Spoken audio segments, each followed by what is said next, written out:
What fun and frolics have we got lined up for today then, chaps? Stand by for action. And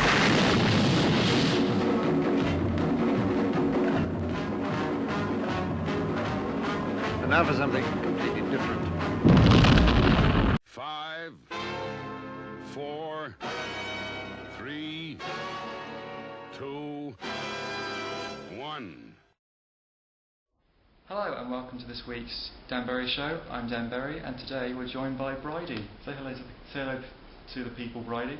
Hello everyone, my name is Bridey. Yep. So you can say hello to the internet, apparently it's still going.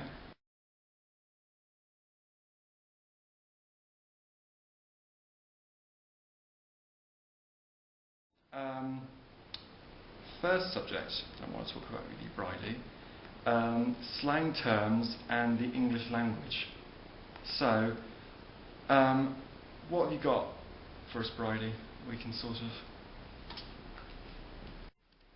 What have you got? What have I got, like what in terms of like slang terms in the English language? Slang terms? Yeah. Sarah keeps asking me what am I? Right. I say I'm suave. Uh-huh. She said, cute, Granny, cute, cute, cute. So, I like funny things. Mm-hmm. Everything funny. That's me. And I just float on and go with the flow, and that's it. So, I don't make any big things, you know. Things like, you know, where I've been or what I'm doing or things like that. I'm just an ordinary person. Just ordinary. Yeah. An ordinary person. Mm-hmm. Going about everyday life, doing what I want to do. Talking to people. Do I have to look into this? Well. Talking to people, meeting people, giving my ideas, looking for their opinions, and away I go. That's me. good. That's you. I am what I am. Yeah. No, Yeah. and you wouldn't want to change that. I won't change that. No. But if I want an opinion, I will ask for it. Hmm. Definitely. Yeah. Ask for it. And if people aren't happy with what I'm saying, then they can always ask me questions of what I'm saying and what do I mean then on this, you know. But I'm quite outgoing. That's me.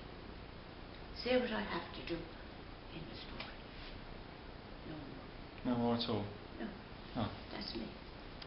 Okay, so moving on, the next topic to talk about is like travel and transportation. So everyone needs to, so my point from this subject, Friday, is that everyone needs to catch a bus every now and again, or an underground train, you know, going to places and things. So what's your like best mode of transportation? Like if you, what transportation makes you feel like most comfortable using, so whether it's by car or train or Well, or do you like to fly? Do you like to go on the air? Do you like to go on the air? yeah, I do. I like airplanes. Yeah, I like to fly. But if I'm going anywhere now, I have to take a car. You have to take a car. I can get the bus. Okay. But I can get up on the bus, but it's the getting down off the bus. Sometimes they don't always lower the steps. You have to lower them to ground level for me to get off. And then you have to be careful that they don't pull away and think you're off. You're left hanging on to the bus. See? But no, I give up travelling on the bus. Do you not like it anymore? No, because it doesn't suit me. So I have a car. If I want to go anywhere, somebody will always, my sister-in-law will always take me. If I want to go anywhere, down to the hospital or anywhere like that, she will always take me. But the buses is out of question, because there's too much running and racing for a bus for me. There was one time I thought nothing of it. I would go and get that bus and that's it. No, Not anymore. can't anymore. No, you can't anymore. And from the town I'd be in, it's too far a walk from the town up to the bus station. See? I'd have to get a taxi up to the bus station. Some of them buses feel rockety at times, so I gave up the buses, although I still hold the bus pass.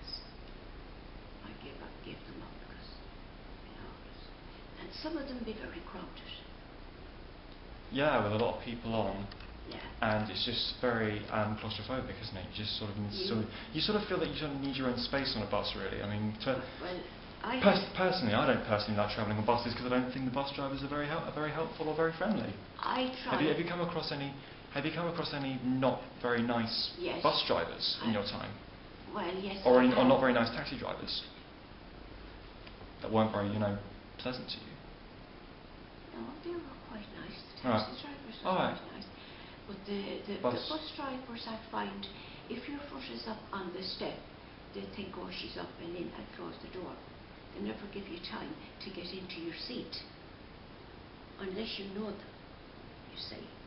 But if you make a complaint about this, I mean, that door may not be closed, and I could have fallen off that bus. Yeah. You see, It's- that's my complaint. Hmm. And I did make the complaint, and that was taken up. I said, I get on that bus driver don't give me time to get into my seat, which he should do. I should be sitting on that seat before he pulls out. That's what I tell him, but he don't listen.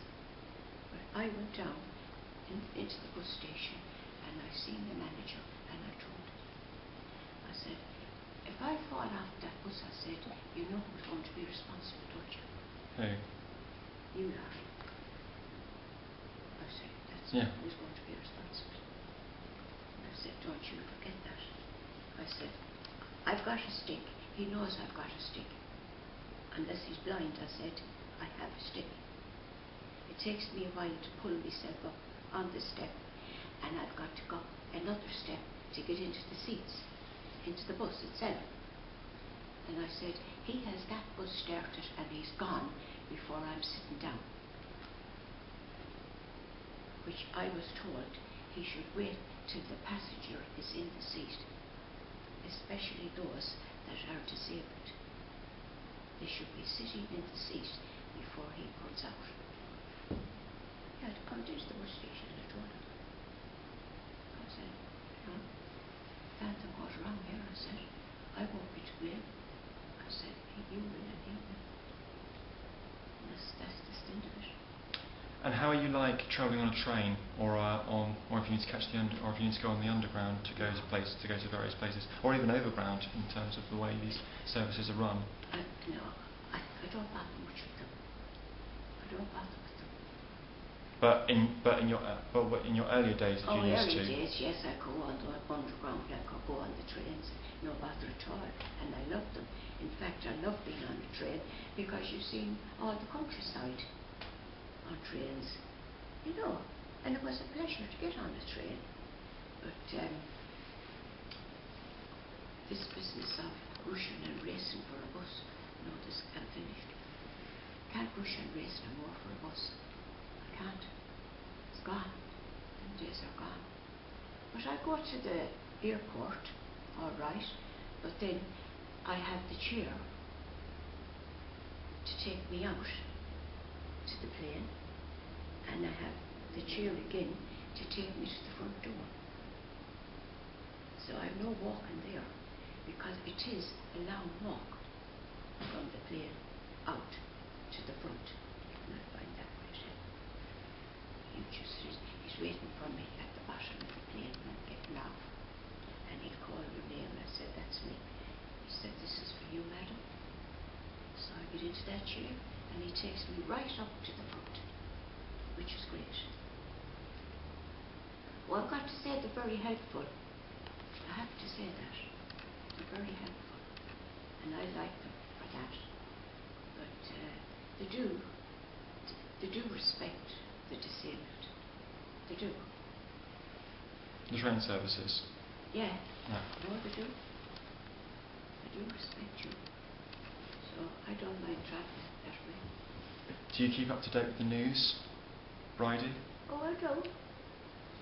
Keep up to date with it now. Okay. Did you hear about what's said here about Church in Ireland needs reality check after gay marriage vote? Have you seen that? No, I didn't see. When did that come into force? Today. Well, didn't they vote yes? In Dublin, Seems they voted seems yes. seems so. 'Cause one of Ireland's most senior Catholic clerics has called for church to take a reality check following the country's overwhelming vote in favour of same-sex marriage. Oh, they have agreed to it in Ireland. Hmm. I didn't think they would. So the first gay marriages are now likely to take place in the early autumn. I don't believe in it myself. So what are you like? What are you like on gay prejudice in Ireland? Are you sort of for or against it, or do you not really care, or is it something that you just think Well, there was shut up some, and get on with it? There was some The for what? and some against, and like you said, others said it's their life. Let them get on with it. Yeah. You know. No, yeah. But I think, you know, and why shouldn't they? Yeah, it's nothing. I've got nothing against them. There's no reason why it should bother them. I wouldn't bother them. I wouldn't say anything to them. I'd say good luck to them. You look at Elton John and that other chap he's with. They've got two beautiful boys. Yes, but that was before. That was before. But there's a but, you see. There's always a but in everything. As this chap was saying on the telly, he said that's all right having children with those gay marriages. But he said, what about in years to come, when those children start asking questions? Oh yeah. Well, I said there is that too. But what do? You tell them the truth. And what would you tell them? I would tell them. Yeah, but what would you tell them? I would tell them that that's your mammy and that's your daddy. And what else can you tell them? You can't lie to them. Because they're going to find it out anyway. Aren't they? As they go on in life, they're going to find out who their parents are. And if they want to stay with them, good and well. And if they don't, goes off. Yeah? No, that's absolutely. But I don't think myself, I think myself, they'd be very happy. That's what I think. I think those kids would be very happy with their gay parents. Why shouldn't they? Eh? They'd be very good to them. And they'd make great parents. Believe you me, they would. They'd make great parents. I don't know what all the fuss is about. But when I was listening to the news yesterday, this morning, and it said how Ireland said yes. And I thought, there's no hatred there. What do you think about Scotland becoming an independent country, like becoming independent to the UK? Obviously, it didn't happen, but if things were alternatively different and that did happen, what would you sort of, what would be your take on that? I think it's going the wrong way about it. The wrong way. Yeah, I think Alex Salmond only just wants to please himself. He wants to break away from the UK. I think the himself, no more than David Cameron coming out of the EU, is it? What do you call it? He's conservative, David Cameron, isn't he? Yeah. Yeah. Like him trying to get out of that other one, I don't think himself it'll happen. I don't think it'll happen for David Cameron. He's got a good fight on his hands, I think. Do you like David Cameron? I like David Cameron, but I think he's pushing it a bit. Too much. You know. You can just, well, you got people like, what's your opinion on the other parties? Like, what's your opinion on Ed Miliband, and what's your opinion on Nick Clegg? Because to me, I always find that Nick Clegg he probably means well, but what he actually doesn't really, his actions don't really sort of... Nick Clegg said all the wrong things at the wrong time. He was going too fast, you know. Yeah. He was falling over himself, trying to get this done and that done and get that built up and that built up. He's getting nowhere. I said, you're getting nowhere. I know you're getting nowhere. Because you No, could you see, were right. you could see it happening. You could see it. Absolutely. He was falling over himself, doing this and doing that. And even so much to the extent that he got so out of hand, he had to do an apology to him. He had to make an apology to everyone. And getting nowhere. And funny thing about that, I said that, didn't his brother say the same thing on the paper? Yeah. No, that's true. He was pushing himself too hard, saying this, saying that, going here, going there. But he said he is not saying or doing the right things. What about Ed Miliband and Labour? I don't think he should have got that job in the first place. Well, Labour, to be fair to them, made very passionate promises. They were very passionate about protecting the NHS, and they were thinking about increasing the working day limit to £8 an hour. And They didn't. well, no, because they didn't win, but they would have done if they did win. Well, yeah, they might have done. I mean, But then you go a question: would that sort of go into effect straight away? no. No, it doesn't. He was clearing the ground for it, but that's as far as he got. I think people sort of caught on to him in the end that he was just trying to make a name for himself, but he didn't. There was something not up there with Ed Miliband. I think the wife was maybe more or less pushing Too much. too much. Her being a lawyer and all that, she wasn't helping him. She was pushing him, you see, and he didn't have enough go in him to draw back. That was his mistake. Politics is a tricky business, Oh yeah, of course it is. you know, but it's one thing I don't get involved with. I don't think any of us tend to do that really. I never get involved with politics No. in a conversation. Like, It's something that's. I think it's something that we, especially in this country, we should probably pay a little bit more attention to. It used to be said years ago that there was no such thing as a straight politician, No. and I think it's the same today.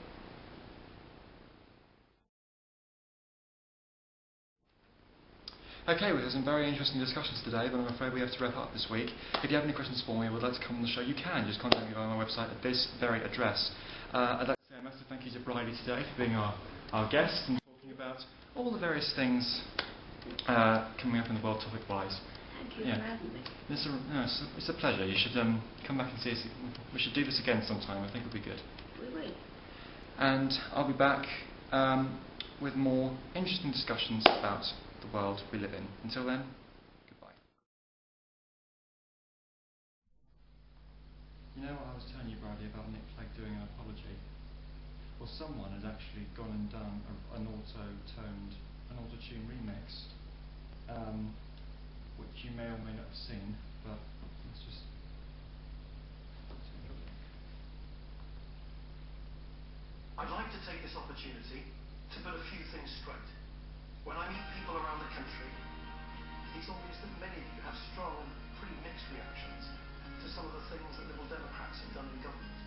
Many of you tell me that you're glad that at a time of real economic uncertainty, we put aside our political differences to provide our country with stable leadership. But I also meet people who are disappointed and are angry that we couldn't keep all our promises. We couldn't keep all our promises, above all our promise not to raise tuition fees. And to those people, Good, isn't it? I say this. We made a promise before the election that we would vote against anyone's fees. We would vote against anyone's fees. We would vote against anyone's fees. It was a pledge made with the best of intentions.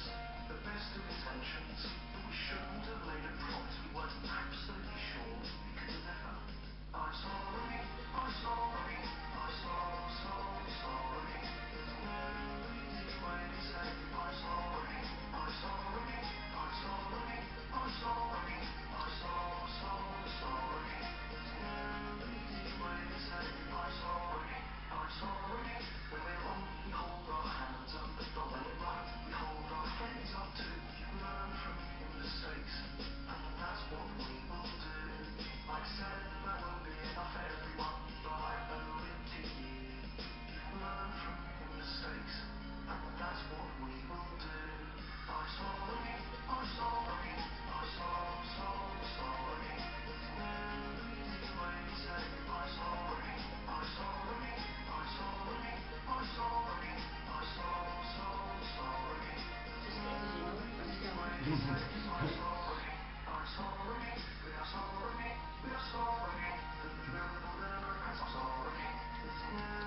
see why they say we are so free, we are so